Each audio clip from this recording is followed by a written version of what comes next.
Narayanam namaskritam naram chaiva narottamam devim saraswatim vyasam tato jayodire. Nishtaparayashu vadveshu nityam bhagavata sevayam bhagavati uttamashuki bhaktir vavati naistiki. Nigamakaparuru garitam param shukamakaramita dravi samitam pivata bhagavatam rashamarayam hora hori sikabhuvikaham. Krishna sadam apagade dhamagane karonastadi shamisha paranavo dunoditam. Tamapi adabhishuddha vishuddhamibu samapyarena vidambadiksanam parkahidohormarinam sanklesha nivanam usanti nanyataham. He Krishna Karuna Sindhu Dinu Bandhu Jagapate Gopisha Gopika Kanta Radha Kanta Namostute Jayatam Saruto Pango Mama Manir Matergati Matsavasha Padam Boja Radha Namadana Mohanam Sriman Rasara Saram Vivam Sivana Arsan Venation Ugupi Gopanata Sriyasaram Divyad Vinandana Kalpadrumada Srimad Radhagara Shima Sanisto Sri Sri Radha Shila Govindari Prasadavi Seva Manushmanami Namo Brahmanya Devaya Go Brahmanya Taya Cha Jagaritaya Krishnaya Govindaya Namo Namah Mangalam Bhagavan Vishnu Mangalam Guru Raja Cha Mangalam Paridi Kaksho Mangalaya Tanavini Om Narayanaya Vidmahi Vasudevaya Dhimahi Tano Vishnu Prachodayate Om Aganati Manandasya Ganangana Saraka Chaksurun Militam Yana Tashmahi Sugirve Namah Sri Chaitanya Manobhistam Stapitam Yana Bhutare Sayam Rupa Karamayam Darati Swaparantikam Vandeham Sri Siyata Parakamanam Sri Gurun Vaishnavam Sha Sri Rupam Sagadatam Sahagana Raganatam Vitam Stam Sadevam Sadvaitam Savadutam Parijana Saitam Krishna Chaitanya Devam Sri Radha Krishna Padan Sahagana Ladita Shubhishakan Vitam Stam Nama Om Vishnu Padaya Krishna Pastaya Bhutade Srimati Bhakti Vedanta Swami Tanamanim Namaste Sarasati Devi Gurvani Pacharini Nirvishas Sunivadi Paskata Desara Sri Krishna Chaitanya Prabhu Nityananda Shri Advaita Gadadhar Shiva Sri Gaur Bhaktavindam Hare Krishna Krishna Krishna Hare Hare Hare Rama Rama Rama Hare Hare. Welcome back. Transcendental Tuesday.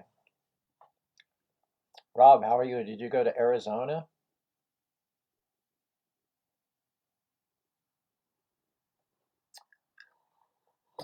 He said he helped a friend. Yes, Prabhuji. Were you out of state, Rob, for a couple of days?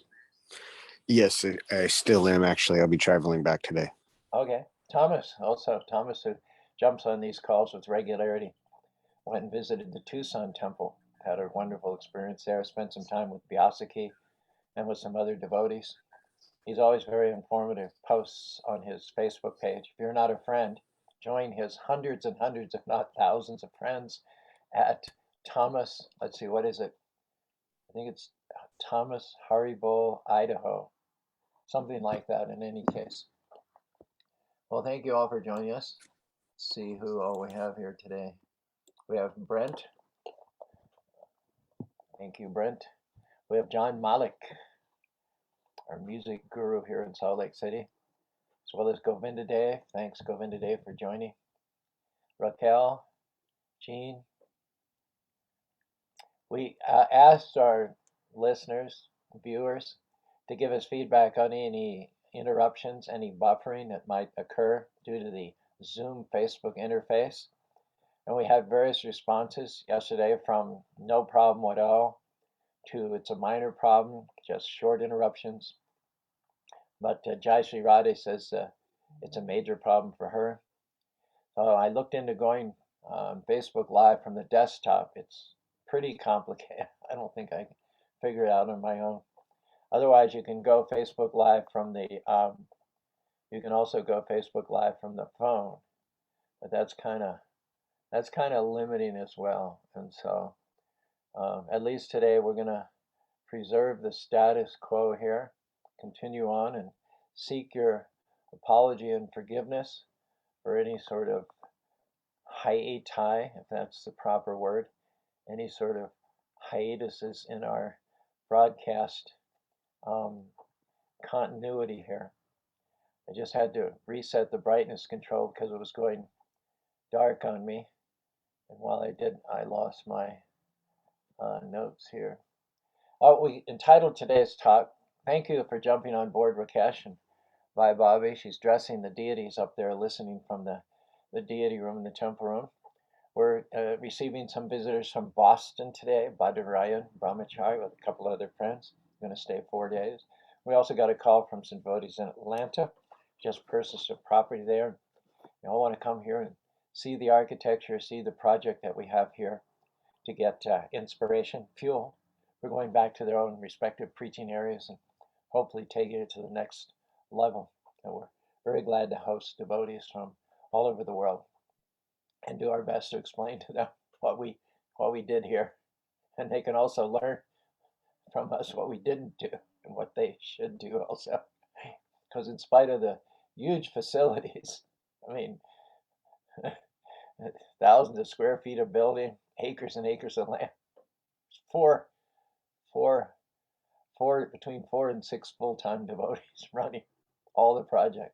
And thank God for all the part-time people like Govinda Dev, Rakesh, as well as Sundari Priya, and others. Brent helps us out quite a bit too. So I'm actually seeing on my screen here, there's a bit of interruption in the video signal, but it's only momentary, so I hope it's not too distracting.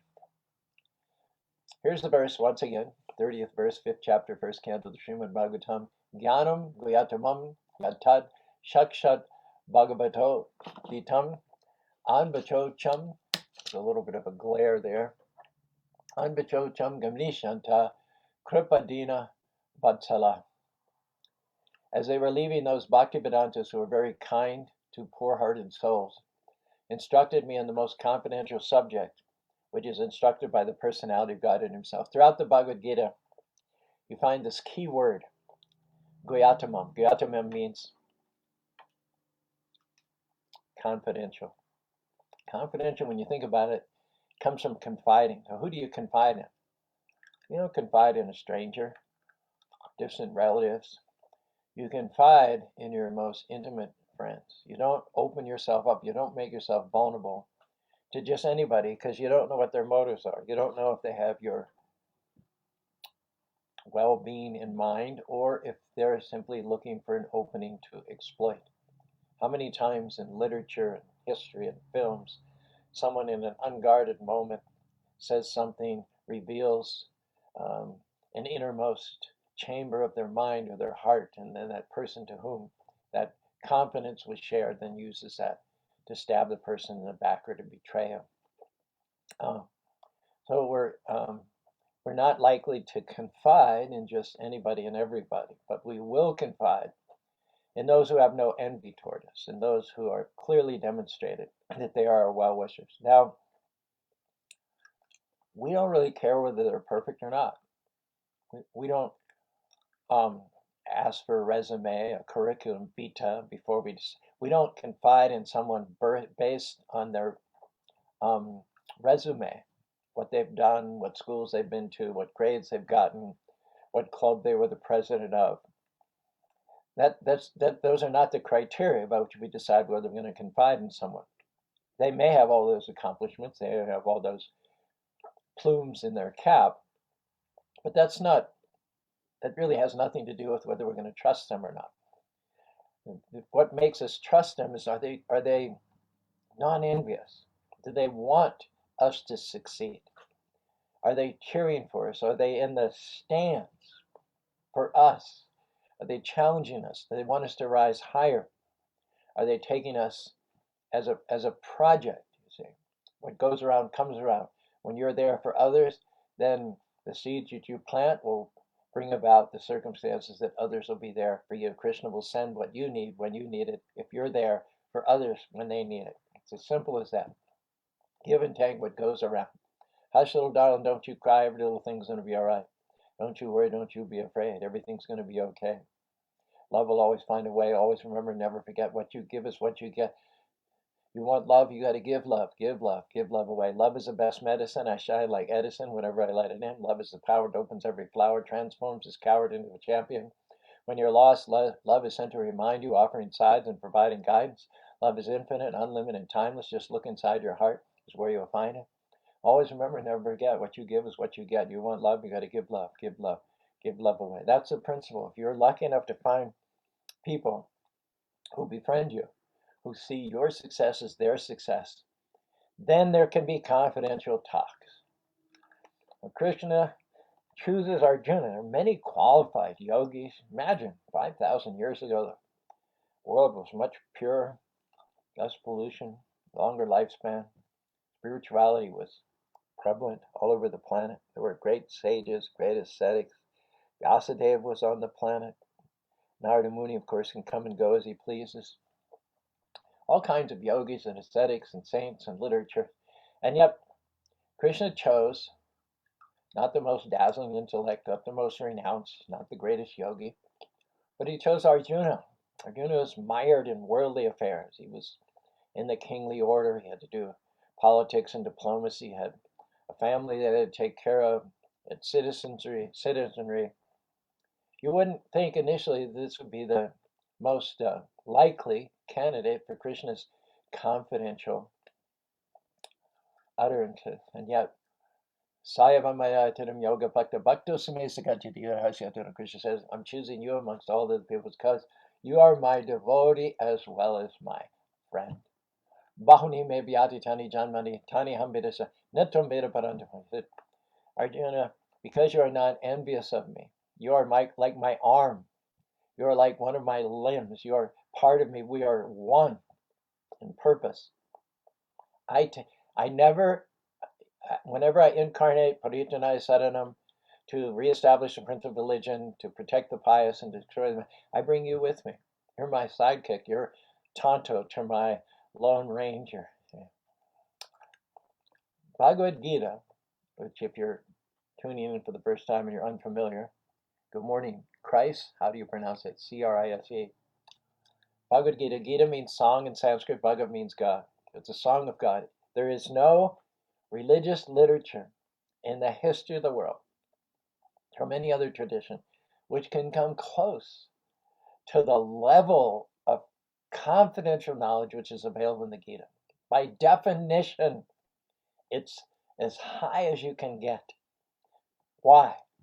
There are 700 verses in the Bhagavad Gita, 95% of which emanate from the mouth of the Supreme Personality of God.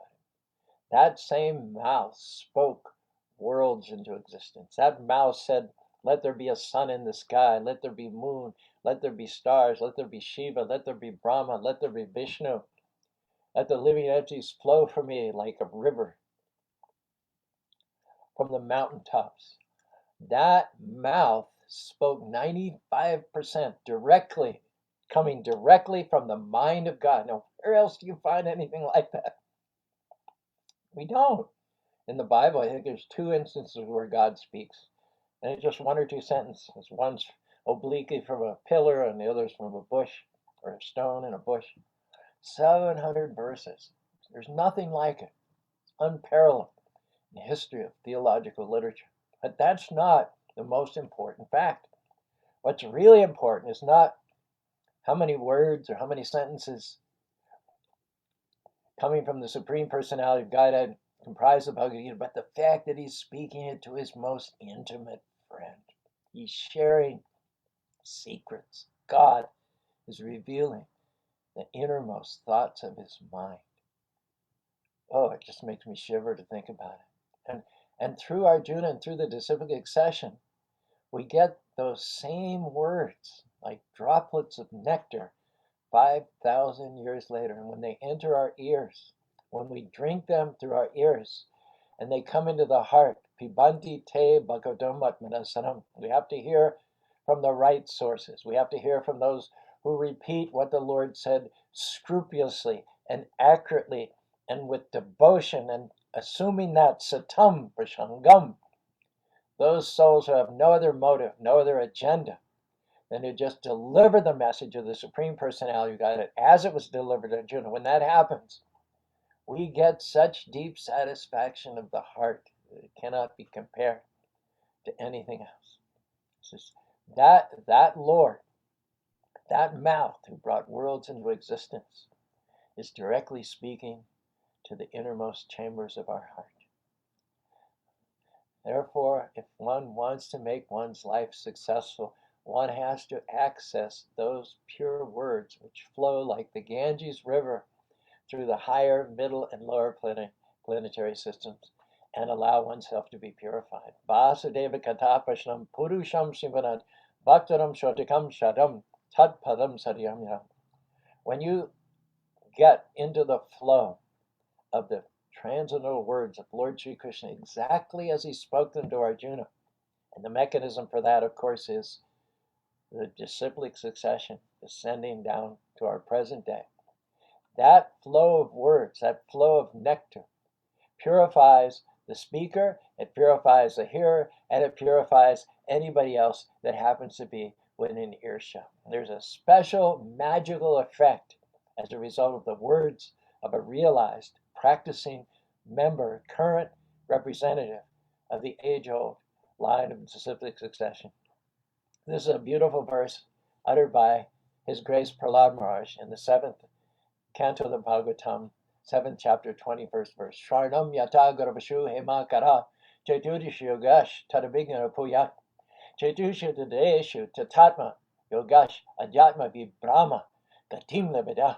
Example is given. The layman looks at rock, he looks at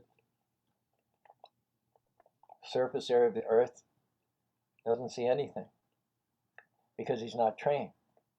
The geologist looks at the same rock formations and earth formations and topography, contours, and he knows where there's likely to be gold. What is the difference between him and a layman? The geologist has been trained, he's taken classes, he's heard and studied from experienced, trained geologists who came before him. A spiritually trained person, just like a geologist who's been trained in the study of rocks and strata and natural history, just like a geologist can discover gold hidden beneath the surface of the earth because of his training. Similarly, an expert spiritual master, he understands that beneath this crass, dull, material body of earth, flesh, mucus, bile, phlegm, there is a shining, dazzling, inestimably valuable particle of God residing, animating, and illuminating this dull, otherwise dull, dead material body. So if you want to find gold and you have a certain amount of capital to invest, then you had better make sure that you invest it with the properly trained geologist. If you go and support and fund, give seed capital to a geologist, then your chances of finding gold are very, very good indeed. But you cannot just give your money to any Tom, Dick, and Harry on the street and tell them to go find gold. They don't know how to do it. They don't know how to see it beneath the surface. So similarly, if you don't have any more valuable asset than the time of your life. You may be working at $10 an hour minimum wage, barely able to pay your apartment and your food. You're not wealthy from the material point of view, but every moment, every second, every minute, and every hour of your day is so valuable that you cannot buy it back even if you had millions and millions of gold coins. Everybody has an incredibly, inestimably valuable asset, and that is the time. In this human form of life, we have 22,000 days. If we invest those 22,000 days in supporting and following a bona fide spiritual master who is trained to discern the spirit soul beneath all of this coverings of matter, then we can make our life successful. In fact, the symptom of someone who is on the path to perfection is described. Tad vigyanaitam sa gurumeva vikachet samit pani socham brahmanishtam.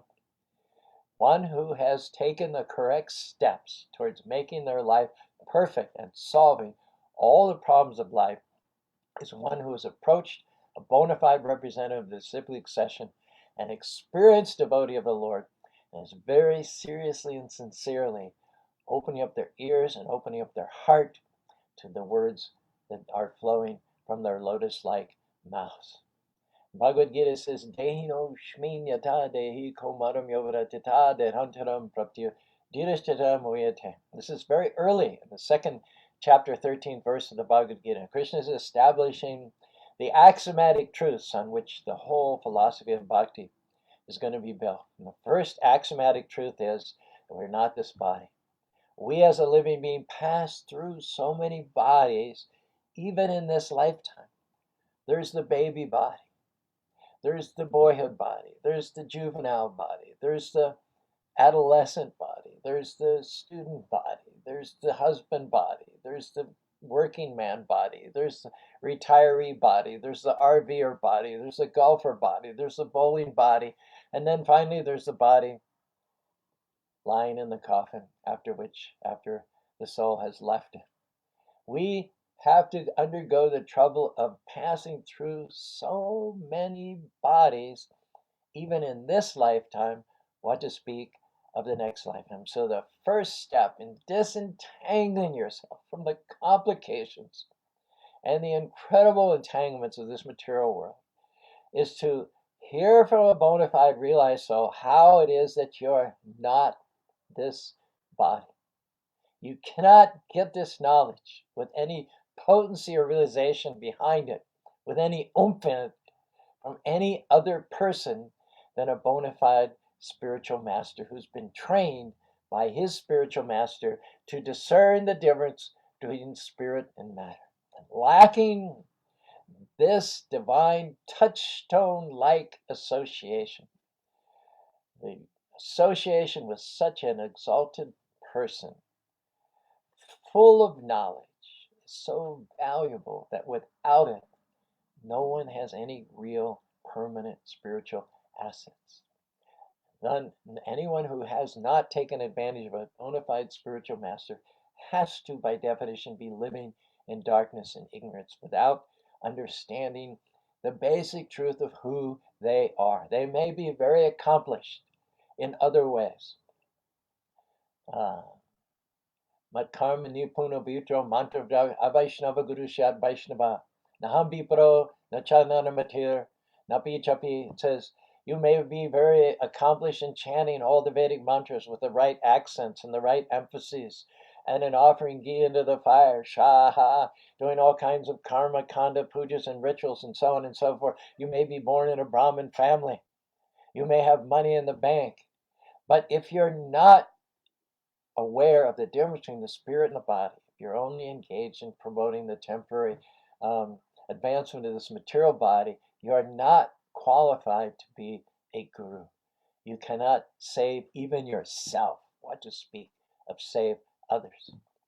This verse we find in the 10th canto of the Srimad Bhagavatam, 10th chapter, 10th verse.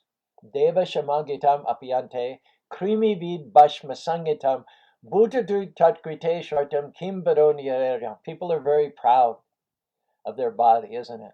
We make it a cult in the modern day and age. We worship people who have a strong body. They have a six-pack. They have delts and glutes and lats, and they they cover their body with oil, and they stand before a mirror, and they flex, they put on a show. There are contests for men and women.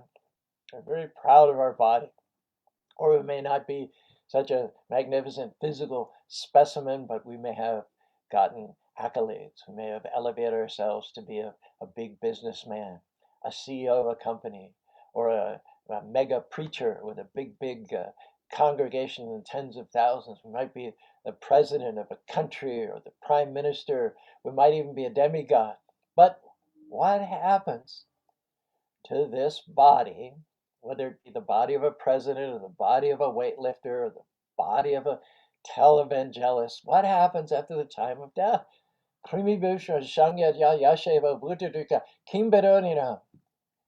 The body turns to ashes if you're cremated. The body turns to dirt if you're buried. Or some cultures just throw the body on the forest path where the hyenas and the jackals and the vultures can eat it. And then they pass it out as stool.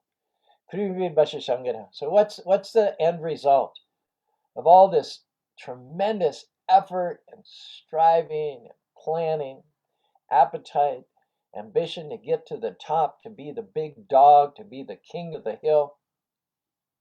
We take the llama poop, once a year we bring in a backhoe and we take all the llama poop. The llamas pass their little pellets in different areas. And so we consolidate it. We scoop it up and we make a hill, a combination of dirt and llama poop, so that when we need to fertilize the garden, we don't have to go around separately each one and pile. It's all in one big hill.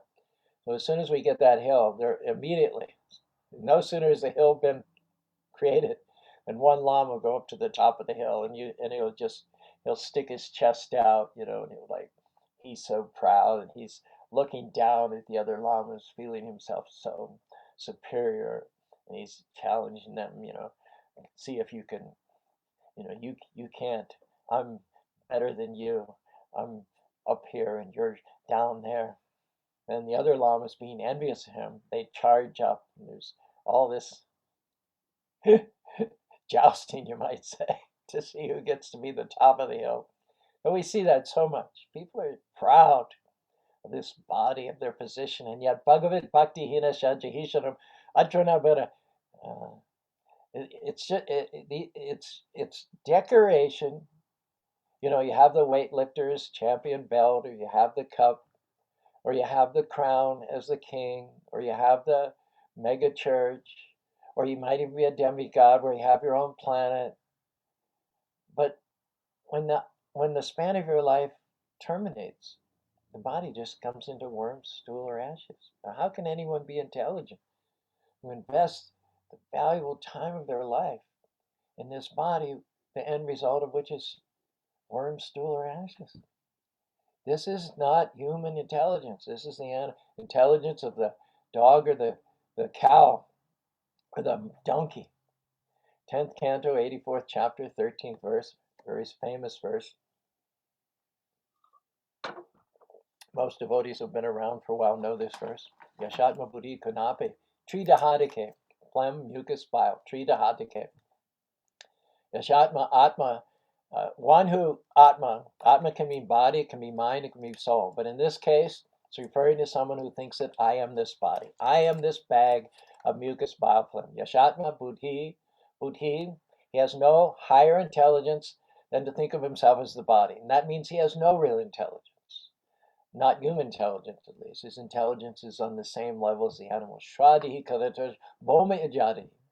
He thinks that his relatives are extensions of himself. He thinks that he's a part of a certain family or a certain clan or a certain dynasty. He thinks that the Yatirta Buddhi Saditena Kari, he thinks that the land of his birth is worshipable by virtue of no other fact than the fact that he took birth there. Janashu, Bignushu, Saevago, being steeped, being submerged, being swimming in this ocean of ignorance, thinking the body of himself, thinking the byproducts of the body as his relatives, thinking the land of his birth is worshipable. It said, Saeva Gotara. His mentality is no more elevated than that of a cow or an ass. We have cows on the property, we have llamas on the property. We've had them for 25 years, and so we've seen instances when they've carried a baby to full term and the cow baby or the llama baby has been born, stillborn. It did not survive. Beautiful, beautiful body, perfectly formed, full term, but not breathing. So the llama or the cow, if you allow it, it will nudge and hang around and show motherly affection, even produce milk days after. The body has not shown any sign of life. We don't take it away right away because we want the mother to mourn, but you're not really sure how much she's really mourning because they don't know the difference between the body and the soul. So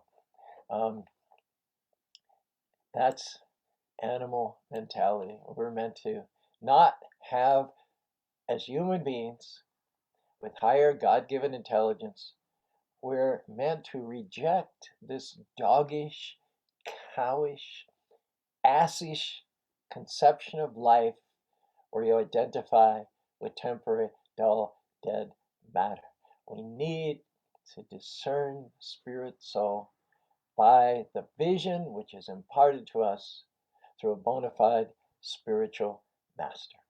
In the Brihaspati Samhita, it says, Agyata Bhagavad Dharma. Agyata, those who do not know Bhagavad Dharma.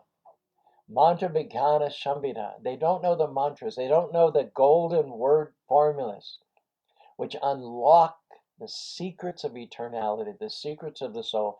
Nariste Gokara Gya Api Bu Pale Bandita. Men who do not know the principles of devotional service to the Lord, who have never heard the words of the Lord from the Bhagavad Gita coming down through the line of reciprocal succession, even if they are very expert, mantra, tantra, vishada, and they know mantra, they know tantra, they know rituals, they are called Brahmins.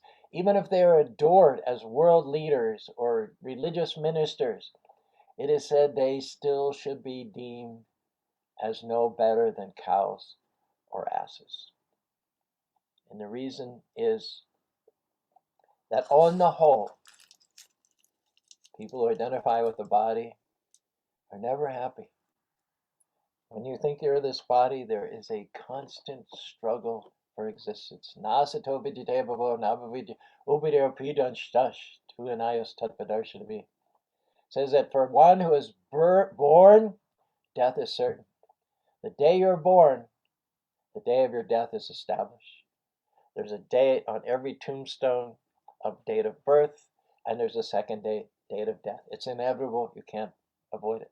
But at the same time, those who do not, having received the human form of Lord, life, awaken the knowledge of the difference between the soul and the body. For those, when they take death, then birth is certain. See what we're saying here? Everybody knows that when you're born, you're going to die. But how many people in modern society know that when you die, you're going to be born again, just as inevitably?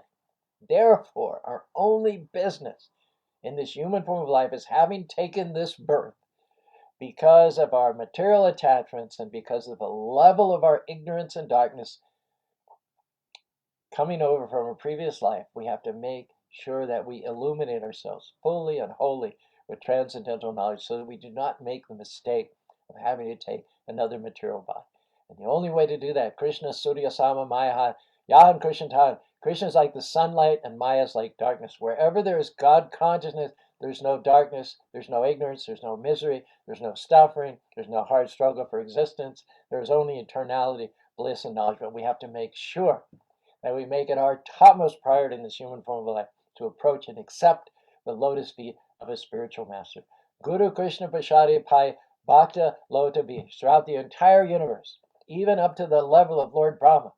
What to speak of the ants, the deer, the rabbits, the mice, all of whom are foodstuff for other living beings. What to speak of them, even Abrahma Purnarabhati Mamapeta Punarja, even up to the planet of Lord Brahma, the highest planet, they're all places of suffering, where repeated birth, death, disease, and old age take place.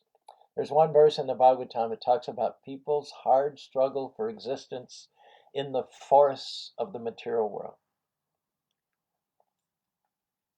So someone may say, well, most people don't live in forests in the modern Kali Yuga, so this verse is outdated, it's archaic. But it might be argued that the modern day cities are like great forests. In fact, city life, living in the city, is far more dangerous than life in the forest. If you enter an unknown city without a friend or without shelter, place to stay, someone to orient you, then living in that city is more difficult than living in a forest. Prabhupada came to New York City in 1965 with 40 rupees to his name. He got off the boat in Boston. He didn't know whether to turn left or right. Prabhupada lived in the city. It was extremely dangerous. He was living with one boy in an upstairs loft, a boy named David, and David went out and took LSD one time, and he came after Prabhupada, threatening him with physical harm, Prabhupada had to go down the stairs, leave behind all of his possessions, go out into the street in order to seek safety in the forests of the city. And there are big cities all over the globe. They are all, without exception, extremely dangerous. And in the cities, we see people piled, jammed on top of each other in multiplex apartment buildings, just stacked like boxes, one on top of another.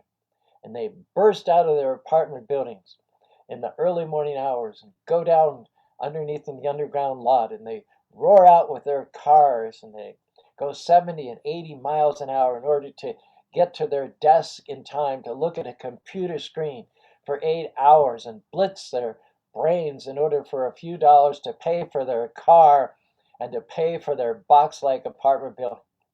Going out in nature where there are trees and grass and lakes is a luxury. If they work hard and have a good salary, they get to go for a walk in the park once a week. They get to go to the gym for a workout. And they call this happiness. They call this happiness. When you're out in your commute, in your car, going 70, 80 miles, there's so much danger. There's extreme jeopardy. Durga actually means the goddess who's in charge of this material world. And her job, she's charged with the job of making things as tough as possible for us. That's one way God expresses his kindness upon us, because he doesn't want us to be comfortable here. He wants us to get out of this material world and come back home, back to God. But Durga is also the word for an accident. When you're out in your car and you're driving on the freeway and someone runs into you, that's also Durga. That's also. And it's so common, hardly anybody lives their life without having been involved in accidents. Many of us have lost loved ones due to automobile accidents. When I was a young boy, 16 years old, getting my driver's license in Pennsylvania, my father took me out and taught me how to drive and gave me advice. And the main advice he gave me was, watch out for the other driver. It's dangerous out there. Just like in the jungle, you have to watch everywhere. You have to watch that you don't step on a snake. You have to watch that you don't walk into a spider web where there's a poisonous spider. You have to watch the flowers and the leaves because some of them are highly poisonous, the frogs. Even things that seem inoffensive can be deadly and lethal in the jungle. So similarly, when you're on the freeway, or even worse, when you're walking on the streets by dark alleyways in unpopulated areas of the city, you have to be defensive, because it's samsritaye parapalavam. There's danger at every step. You may be a very good driver, but there's a drunk driver coming the other way, blitzed out of his mind. He doesn't know what he's doing. At any time, any of those cars coming in the other direction on the freeway or on the country highway, at any time, you don't know who those people are. You don't know what they're under the influence of, drugs or oxycodone, or just they're depressed or maybe even suicidal. Anytime they could veer across the center line and hit you head on. You have to drive defensively because it's dangerous out there, folks. It's dangerous. You take your life in your hands every time you get into your car. What to speak of when you go for a walk in downtown Salt Lake City or downtown Manhattan.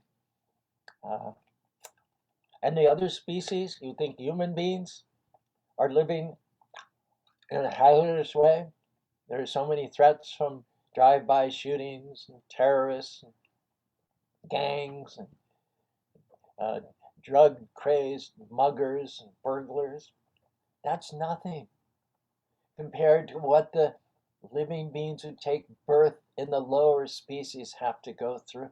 The cows, the sheep, the goats, the chicken, the pig. These living entities are not as dull and dead as the meat eaters pretend that they are. They're sensitive, discerning, discriminating living beings who enjoy exercise, they enjoy sunlight, they enjoy family relationships, they enjoy a good meal just like we do. Pigs and chickens have the emotional development, and they have the intelligence of 3 or 4-year-old human beings. And if you think you're struggling, oh my gosh, we don't even want to mention, we don't even want to divert our thoughts for a moment at how horrible, horrific, and abominable the life those who are less than human beings are in this country. And thus, material life, really, you want to sum it up, it's a hard struggle for existence. Why should we, an eternal spirit soul, have to constantly change bodies from one to another? Everybody knows that when you have a change in your life, the old established routines, things that you did reflexively, things that you didn't have to put a lot of planning or thought into, it all gets disturbed. It all gets disrupted. And you have to, again, start from scratch and begin to build the routines and rhythms of your life all over again. How many times, even in this one short lifetime of 80 or 100 years, do we have to overhaul things altogether because of a change of body? We start out, we can't even walk, we're crawling on the floor, sticking everything in our mouth. And then we very tentatively get up and take one step after another. Then we begin to speak. We have to learn a whole language. We have to learn to get the coordination in those muscles. We have to do sports. We have to have a coach. We have to do training. We have to do push-ups. We have to do laps. We have to go do homework. We have to prepare ourselves to get into a competitive marketplace so we can make a good salary, so we can pay the mortgage and provide for a family. And there's so many other people doing the same thing. If you're a little bit fortunate, you get to go to college. You spend 4 years in college, but there are so many other people in college. And then each graduating class every year is in the hundreds of thousands of people, and there are not everybody gets a job. So after all those years of education and struggle and study and scraping for money and getting loans that you have to repay, you may end up driving an Uber, working for the post office, or pumping gas after all that. Well, Prahlad Maharaj asks, why? Why? You put yourself through all that. If you practice Krishna consciousness, Hare Krishna, Krishna Krishna, Hare Hare, Hare Rama, Rama Rama, Hare Hare. You have the great asset of the human form of life. You have the time, the 22,000 days of your life, every moment of which is worth more than millions and millions of gold coins. You have a great opportunity here to take shelter of a bona fide spiritual master, and through him, the Supreme Lord, our loving, all-powerful Father. And Prabhupada said, the Krishna consciousness movement has been started to give people a break from the hard struggle of material existence, from changing bodies one after another, changing positions one after another, to get our original spiritual body and totally put a stop to all this nonsense. The spiritual potency of the Krishna conscious movement is such that once we are awakened by the nectarine and clarificatory words coming from the spiritual master, no Krishna conscious person will ever be misled again by a foolish leader who dupes them into sacrificing the valuable days, moments, and minutes of this unique human form of life for something which is temporary, impermanent, and full of miseries. The only option that we really have in this human form of life to capitalize on it, solve all of its problems, and achieve perfection is to take shelter of the lotus feet of a bona fide spiritual master, and through him, the lotus feet of the Lord. Hare Krishna, Krishna Krishna, Hare Hare, Hare Rama, Rama Rama, Hare Hare. We'll stop there. It's 8:15 here in Utah. Don't know what it is where you are. Prabhupada, Gopal, good to see you. We missed you. It's been a while. Christine, also from France. Glad we've got a bunch of people jumping on. Tuesday must be something in the atmosphere, a special day. Mahadama, thank you very much, Mahadama. George says, Govinda Dave's so funny, man. He's funny. I can't see all of his comment. Let me see if I can widen the screen. It says, thank you for sending my anxiety level through the roof in a transcendental way, of course. Christine says, rat's race. Mahatma checked in with us for a period of time. Jean, John Malik, Anjali. I'm going to be talking to Anjali on Thursday night, so always look forward to that. Lama drama, Chandrasekhar says. Yes, the Lama drama. Shukshma, counteracting the effects of this Arctic blast. So I assume from the words of Sukshma that there's a cold front coming through the central states where she happens to be today. Dress warmly. Dress warmly. So there's no such thing as bad weather. It's just bad equipment. John Malik says, study will make you perfect, but spiritual practice will make you the best in this material world. Christ, you have to tell me how to spell C-R-I-S-E. Probably Chris. I guess it's Chris. Raleigh, Hare Krishna. Thanks for joining us. Sundari Priya, please accept my humble obeisances.